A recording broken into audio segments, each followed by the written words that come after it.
I'm Shujon and here to show you a simple yet powerful tool to grow your law firm, Keyword Intent. Let's get straight to it. Keyword Intent is about why people search what they do. It's that simple. Understand this, you connect faster with those who need your legal expertise. Let's assume you run a family law firm.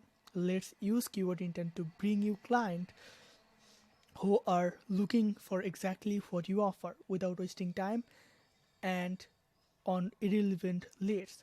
If someone searches family law advice, they need help now. Targeting such keyword means you are seen by the right people quickly and efficiently.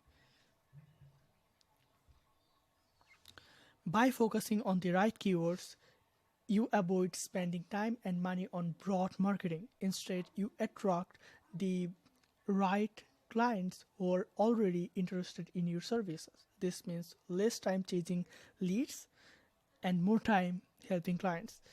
Here's a quick tip for you: start simple, look at what your potential clients might search for, and align your website content around those terms. It's an easy first step with big potential returns. Remember, it's not about attracting everyone, it's about attracting the right ones. Keyword intent does just that, saving time and boosting your ROI. Thanks for watching. If you need any help, just feel free to message me in the DM. I'm ready to help you. That's pretty much it. Stay happy and keep thriving.